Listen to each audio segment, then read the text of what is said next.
भाइयों अस्सलाम वालेकुम रहमतुल्लाहि व बरकातहू। भाइयों हम सबको मालूम है कि मुसलमान को ये चाहिए कि सच्चाई का साथ दे और बुरी बातों से दूर हो, बुरी बातों से खुद भी दूर रहे और दूसरों को दूर रहने की तलकीन भी करे। तो आइए, एक हमारे बरेलवी अल्लामा साहब हैं, तो उनका छोटा सा बयान सुनते हैं, फिर आगे बात करते हैं। हम बरेली वाले और कसम खा के कहते हैं, जब तक जिंदा रहेगा न किसी यजीद के बच्चे को जन्म लेने देंगे और न अमीर माफिया के बागी को जीने देंगे। हम बरेली वाले न यहाँ यजीद का बेटा सांस लेगा न अमीर माफिया का गुस्ताख सांस लेगा। इसलिए कि हम बरेलवियों का अकीदा है, हर सहाबी नबी जन्नती, हर सहाबी नबी जन्नती जन्नती। भाई अल्लामा साहब ने कहा कि यजीद की औलादों को हम पनपने नहीं देंगे और मुआविया के बागियों को भी पनपने नहीं देंगे या जीने नहीं देंगे। चलिए ठीक है, एक बात तो खैर इसमें सही है कि भाई यजीदी जो होते हैं बहुत ख़तरनाक होते हैं, जो बात है। अब जो उन्होंने कहा कि यजीद के अब्बू के बागियों को जीने नहीं देंगे, तो भाई एक सवाल बनता है इस पे कि यजीद के अब्बू का बागी कौन है। थोड़ा सा गौर से सुनना भाई। देखिए भाई, इस वक्त देखा जाए तो अहले सुन्नत में अक्सरियत यजीद के अब्बू की बागी नहीं है। भाई इन्हीं में एक बरेलवी मौलाना है जिनका नाम ताहिरुल कादरी है। उन्होंने खुद अपने एक बयान में कहा है कि मुआविया जो हैं ये बागी गिरोह के सरगना थे, ये बागी गिरोह था। तो अब बताइए कि आप कहते हो जो बागी उनको कहेगा मैं उसको जीने नहीं दूंगा, आप ही के मौलाना कहते हैं कि वो बागी थे। चलिए दूसरी बात पर आते हैं। अहले सुन्नत में कोई नहीं कहता है कि वो बागी है, चंद लोगों को छोड़कर। हाँ, शिया हजरात वो तो भैया यजीद को, यजीद के अब्बू को तो बिल्कुल नहीं छोड़ते हैं, खुल्लम खुल्ला उनकी बनाते रहते हैं जितने उनके अंदर हो सकता है। अब मैंने सोचा कि यार वो लोग यजीद के अब्बू को इतना बुरा भला क्यों कहते हैं। मैंने इस पर बात करने की कोशिश की, लेकिन उनको रोकने के लिए मेरे पास कोई मजबूत दलील नहीं मिली। हाँ, अगर मैं रोकने की कोशिश करता भी हूँ तो वो हमको हमारी ही किताबों से हमको दलील देते हैं, और वो दलील अहले सुन्नत के लोग सुन करके वो भी तबीयत उनकी हरी हो जाएगी कि यार ये क्या है हदीस के अंदर। हदीस वो है जो अहले सुन्नत के सारे फ़िरके मानते हैं। सियासत्ता की दाऊद शरीफ की ये हदीस है, आप खुद पढ़ लीजिए। इस हदीस शरीफ में यजीद के अब्बू से मिलने एक सहाबी गए जिनका नाम हज़रत मिक़दाम बिन महदी रज़ी अल्लाह अन्हु है। तो जब वो मिलने गए तो वहाँ ऑफिस में किसी ने कहा मिक़दाम बिन महदी से कि हज़रत आपको मालूम है कि हसन फोत हो गए। तो मिक़दाम बिन महदी रज़ी अल्लाह अन्हु ने पढ़ा इन्ना लिल्लाहि व इन्ना इलैहि राजिऊन। उनके पढ़ने पर यजीद के अब्बू ने कहा, अय मिक़दाम, तुम्हें हसन का मरना मुसीबत लगता है। समझिए, यहाँ पर मिक़दाम बिन महदी रज़ियल्लाहु अन्हु से यजीद के अब्बू ने कहा कि हसन का मरना तुम्हें मुसीबत लगता है। तब उन्होंने जवाब दिया कि क्यों ना मुसीबत लगे, उनके बारे में मैंने जो रसूलुल्लाह सल्लल्लाहु अलैहि वसल्लम से सुना है, तो जब तक मुझे याद है तब तक मुझे उनकी वफ़ात का दुख जरूर रहेगा। फिर उनकी फ़जीलतें गिनवाई, हज़रत हसन अलैहिस्सलाम की फ़जीलतें गिनवाई। फिर उनके अंदर गुस्सा आया। फिर उन्होंने कहा कि ऐ माविया, तूने मुझे गुस्सा दिलाया है और जब तक मैं तुझे गुस्सा दिला नहीं दूंगा तब तक यहाँ से उठूंगा नहीं। अगर मैं सच कहूँ तो हाँ कहना, झूठ हाँ कहना। तो भाई वो शुरू हो गए। हज़रत मिक़दाम बिन महदी रज़ियल्लाहु अन्हु कहने लगे, ये बताइए अल्लाह के नबी सल्लल्लाहु अलैहि वसल्लम ने नहीं फरमाया था कि मर्द के लिए सोना पहनना हराम है। तो यजीद के अब्बू ने कहा कि हाँ।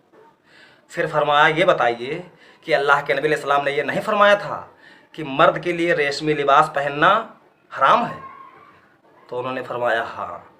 फिर उन्होंने फरमाया कि ये बताइए, आप अलैहिस्सलाम ने ये नहीं फरमाया था कि दरिंदों की सवारी करना मना है?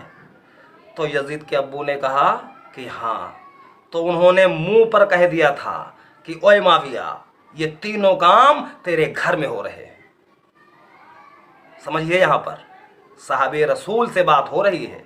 हालांकि साहबी वो भी हैं, लेकिन यहाँ पर आप बातों को गौर कीजिए कि किसकी बात में कितनी वजनई है। फिर यजीद के अब्बू ने कहा कि मिक़दाम, मुझे मालूम था कि मैं तुमसे जीत नहीं पाऊँगा। भाई शेर दिल होते हैं। देखो, आप बड़े ओहदे पर हो, इससे क्या होता? आदमी दलील से ही जिंदा होता है और दलील से ही हलाक होता है। फिर उन्होंने कहा कि ऐसा करिए भाई, लाइए मिक़दाम को कुछ माल दीजिए। तो माल आया, उनके पास माल रखा गया। फिर उन्होंने वही माल उन्हीं के लोगों में तकसीम कर दिया और खाली हाथ उनके दरबार से चले गए। एक तो ये फजीलत हो गई। ये हदीस शरीफ हमारे अहले सुन्नत के बहुत से लोग इस हदीस को जानते ही नहीं हैं। अगर जानेंगे तो भाई वो सोच में तो पड़ेंगे यार कि यार ये कैसी हदीस इसमें मौजूद है, लेकिन ये सच्चाई है तो है। अब आइए थोड़ा बगावत पे बात करते हैं। ये बगावत शुरू किसने की यार? भाई ये बगावत का सिस्टम शुरू हुआ है चौथी खिलाफत से, जब मौला अली अलैहिस्सलाम खलीफा थे। तो उनसे बगावत किसने की? मौला अली अलैहिस्सलाम से बगावत की यजीद के अब्बू ने। ठीक। फिर मौला अली अलैहिस्सलाम की वफ़ात हो गई। फिर हज़रत हसन रज़ियल्लाहु अन्हु को लोगों ने अपना इमाम चुन लिया। फिर थोड़े दिन वो रहे मुसलमानों के खलीफा। फिर उन पर भी दबाव बनाया गया, जंग होने के कगार पर थी। फिर सुलह हो गई हज़रत हसन अलैहिस्सलाम और यजीद के अब्बू के साथ। फिर हुकूमत किसके पास आ गई? यजीद के अब्बू के पास। फिर उसके बाद हज़रत हसन अलैहिस्सलाम को जहर देकर जालिमों ने शहीद कर दिया। अब जहर किसने दिया है ये तो कन्फर्म नहीं हुआ है और ना मैंने कहीं देखा है। अब जिसके दिल में अल्लाह पाक जो बात डाल दे वो समझ सकता है कि हाँ कौन ये काम कर सकता है। तो चलिए, वो हाकिम बन गए। फिर वो काफ़ी दिन तक मुसलमानों के बादशाह रहे। फिर उनकी वफ़ात के वक्त उनका बेटा यजीद जवान था, और जवान बेटा हो तो उसके कारनामे बाप को, मोहल्ले वालों को, साथियों को पता होते हैं कि ये किस लायक है। ऐसा नहीं है कि वो ज़मीन से निकला और बस आके तख्त पर बैठ गया, ऐसा नहीं हुआ है। वो भाई पैदा हुआ है ना किसी घर में, किसी घर में उसकी तरबियत हुई है, किसी घर में उसने कुछ इल्म सीखा है। वो क्या करता है, किससे मिलता है, कैसे रहता है, ये किसी से छुपा नहीं है। अब वो किस घर में था? भाई वक्त के जो बादशाह हैं उनके घर में था। तो यजीद को बादशाह किसने बना दिया भाई?